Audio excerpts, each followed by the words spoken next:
Praise the Lord.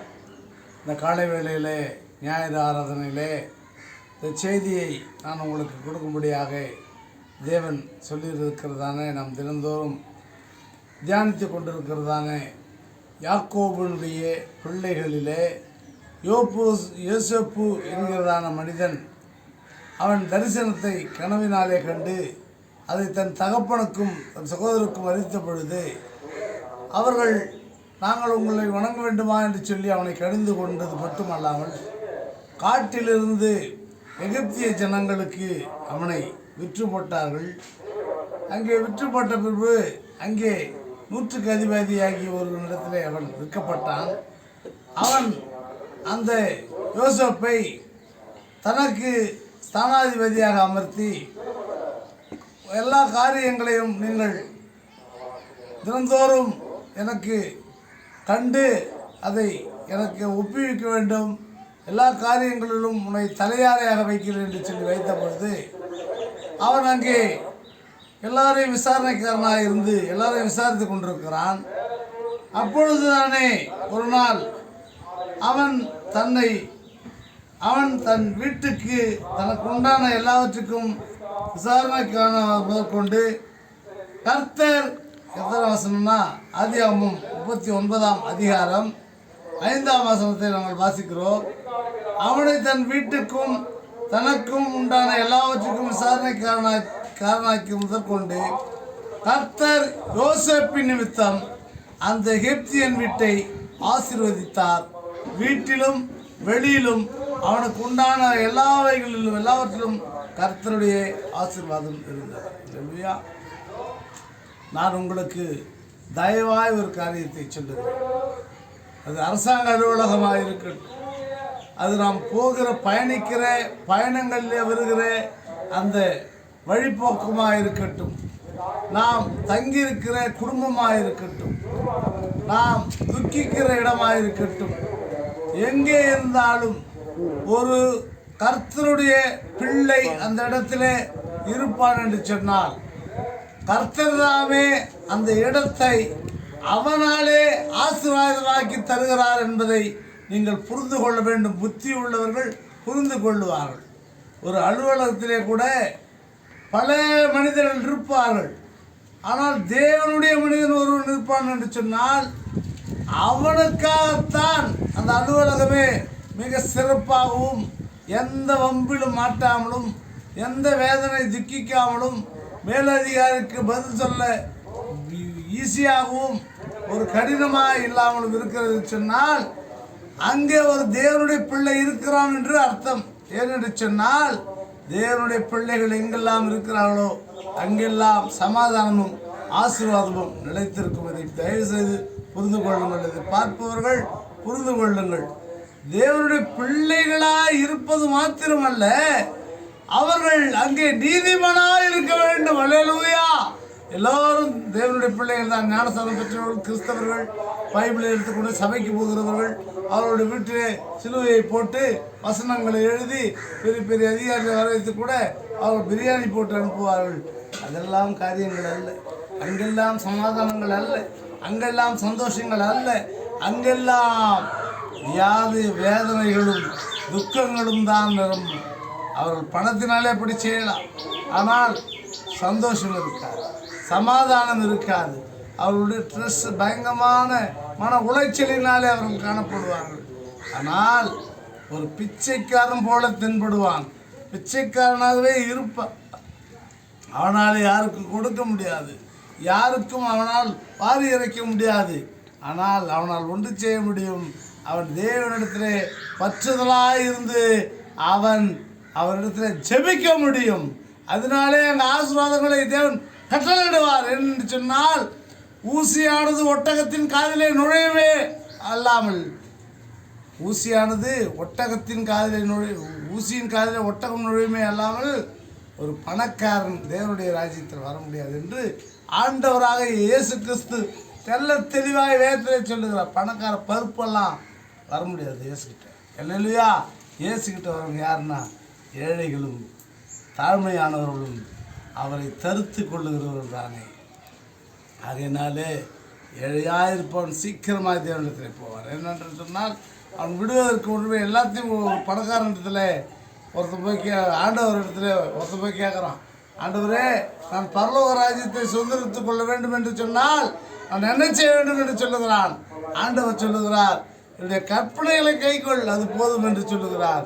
ஐயா, நான் இதை சிறிய வயது முதல்ல கை கொள்ளுகிறேனே, இதை நான் செய்து கொண்டுதானே இருக்கிறேன் என்று சொல்லும் பொழுது அவர் சொன்னார், அவன் மிக ஆஸ்தியும் பணக்காரணமாக இருந்தபடினால் உனக்குள்ளது எல்லாவற்றையும் விற்று தரித்திரர்களுக்கு கொடுத்து விட்டு என் பின்னே வா, உன்னை நான் பரலோகத்தில் சேர்க்கிறேன் என்று சொன்ன பொழுது அவன் அந்த பணத்தின் மீது உள்ள பற்றுதனாலே அவன் விட்டு வர மனதாக இல்லாமல் அவன் ஓடிவிட்டான் என்று சொல்லிது. அங்கே தான் சொல்கிறாரு, ஊசியின் காதிலே ஒட்டகமானது நுழையுமே தவிர ஒரு பெரிய பணக்காரன் அவளை ஈஸியில் அவளை அவ்வளோ இதில் வந்து தேவனுடைய ராஜ்யத்துக்கு வர முடியாது, வரமாட்டான். அவனுக்குன்னா பணம்லாம் இருக்குது, அவன் நினைப்பான். இப்படி தான் ஒரு பணக்காரன், ஒரு ஏழை லாசரு அங்கே இருந்தான். அங்கே வந்து ஒரு பெரிய பணக்காரன் தான். அவன் தரித்திரனாக இருந்தான் லாசரு. அந்த லாசரு தரித்திரனாக இருந்த பொழுது அவன் நாய்கள் அவனுக்கு சீழ்பிடித்து இருந்த உடம்பெல்லாம் இந்த பருக்களை நாய்கள் லக்கிக்கிட்டு இருந்தது. அந்த பணக்காரனுடைய வாசலில் அந்த லாசரு இருந்தான். அப்பொழுது அவன் சாப்பிட்டு அந்த பணக்காரன் சாப்பிட்டு போகிற எச்சலியில் அவன் சாப்பிட்டுட்டு இருந்தான். ஒரு நாள் பணக்காரனும் மறிச்சான், இந்த லாசரு ஏழை மறிச்சான், ஒரே நாளில் மறிச்சானுங்க. அவன் நேராக பணக்காரருக்கு அளவுக்கு தள்ளப்பட்டான். லாசரு ஆபிரகாம் என்கிறதான ஒரு ஊழியக்காரருடைய மடியில் பரலோகத்தில் உட்காந்துருந்தான். இவன் பார்த்து கேட்டான், ஆண்டவரே, இவன் என் கூட தானே இருந்தான், இவன் மட்டும் பரலோகத்தில் இருக்கிறான், நானும் அதே இடத்துல தான் நண்பனே, எந்த தான் நண்பனே, நான் தானே அதில் ராயாங்கி வந்தேன்னா. எப்பா, நீ ஊடகத்தில் இருக்கும்பொழுது உனக்குள்ளான எல்லாவற்றையும் நீ அனுபவிச்சிட்டியா, உனக்கு பணம் கொடுத்தேன், உனக்கு எல்லாத்தையும் கொடுத்தேன், நீ பொண்ணு கிண்ணு பாட்டில் வீட்டில் எல்லாத்தையும் நீ அனுபவிச்சு தீர்த்துட்ட. அவன் எதுவுமே அறியாமல் நீ போடுற அந்த எச்சலில் தான்.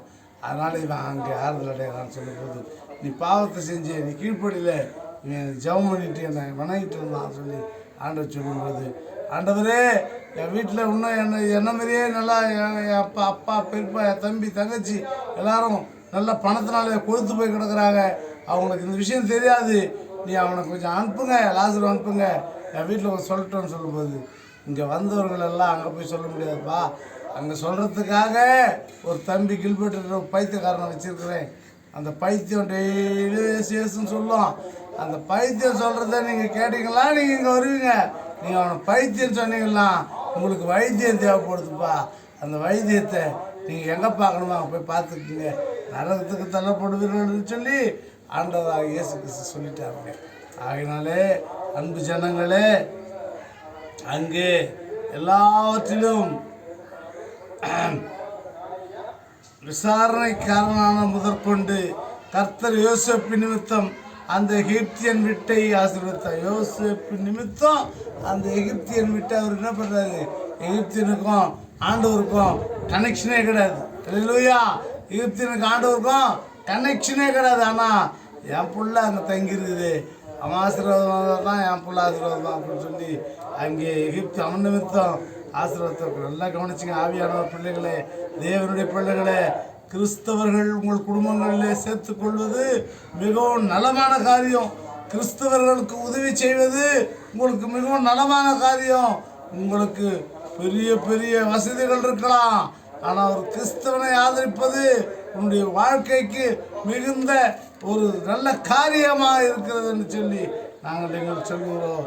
ஆகையால் அவன் தனக்கு உண்டானவை எல்லாம் யோசேப்பின் கையிலே ஒப்பு கொடுத்து விட்டு தன் புசிக்கிற போஜனத்தை தவிர தன்னிடத்தில் இருந்த மற்றொன்றை குறித்தும் விசாரியாதிருந்தான்.